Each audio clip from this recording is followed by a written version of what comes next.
সকলোলৈ নমস্কাৰ জ্ঞাপন কৰিছোঁ। মই আজি আপোনালোকৰ মাজলৈ আৰু এটা ভিডিঅ' লৈ আহিছোঁ। মেনকা শইকীয়া বাইদেউৰ গৃহিণী অভিধানৰ চেপ্টাৰ হৈছে কথাৰে মন মোহক। আগৰ চেপ্টাৰটোৰ মই 17টা পইণ্ট ব্যক্ত কৰিছিলোঁ।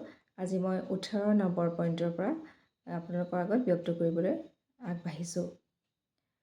18 নম্বৰ, নিজে নিজৰ ধৰ্ম, ভাষা, জাতি আটাইতকৈ শ্ৰেষ্ঠ এই মনোভাৱৰ কথা সদৰি নকৰিব। মানে আমি আমাৰ ধৰ্মটোৱেই যে শ্ৰেষ্ঠ সেই বুলি আমি কাৰো আগত ক'ব নালাগে। 19 নম্বৰ, ভালকৈ গান গোৱা, গল্প কোৱা, হাস্যৰসাত্মক গল্প কৰা মানুহৰ আদৰ য'তে ত'তে থাকে। সেইবুলি আপুনি সেই গুণৰ অধিকাৰী হৈ মুখ্য আকৰ্ষণ হ'বলৈ চেষ্টা নকৰিব। আনকো সুবিধা দিব। যদি কোনোবাই ভাল গান গায় বা এগৰাকী গায়িকা আৰু এগৰাকী খুব হাঁহি মাতি তেওঁ গল্প ক'ব পাৰে, গতিকে বহুতে জানে যে তেওঁ বহুত সুন্দৰকৈ গল্প কয় বা গান গায়।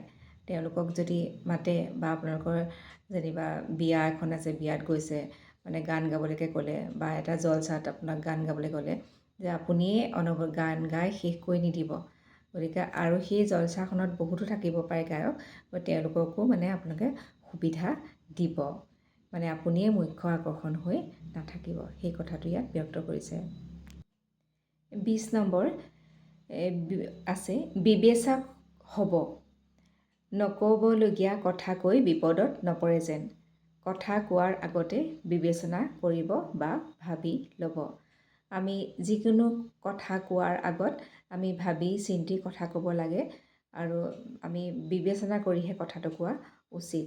কেতিয়াবা আমি কিবা বেলেগ কথা কৈ বা নক'বলগীয়া কথা কৈ কেতিয়াবা আমি বিপদতো পৰিবলগীয়া হয়। গতিকে সেইটোৰ বাবে আমি সাৱধান হ'ব লাগে। 21 নম্বৰ, অপ্ৰিয় সত্য, একান্ত ব্যক্তিগত, গোপন আৰু অপমানসূচক কথা, লোকৰ দুখ খুচৰা বা বদনাম গোৱা কথা নাপাতিব। আমি অপ্ৰিয় সত্য ক'ব যিটো অপ্ৰিয় হয় সেইটো আমি ক'ব নালাগিব। সত্য হ'লেও আমি ক'ব নালাগিব যদি আমি অপ্ৰিয় হয়, কথাটো যদি আমাৰ বাবে প্ৰয়োজন নহয়।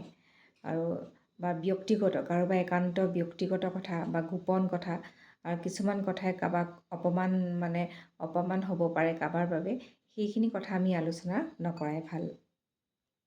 22 নম্বৰ, কথা বতৰা পাতোঁতে অভদ্ৰ ভাষা ব্যৱহাৰ নকৰিব। ই আপোনাৰ চৰিত্ৰতহে উদঙাই দেখুৱাব।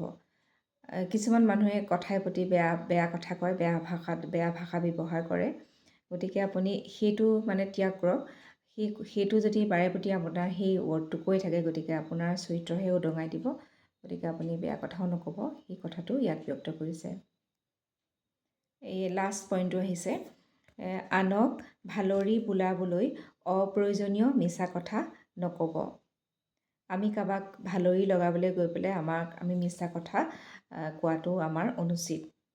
কাৰণ ইয়াৰ দ্বাৰা আনে সকলো সময়তে আনন্দ নাপাবও পাৰে। এই কথাটো কৈ পেলাই সকলোৱে আনন্দ নাপাবও পাৰে।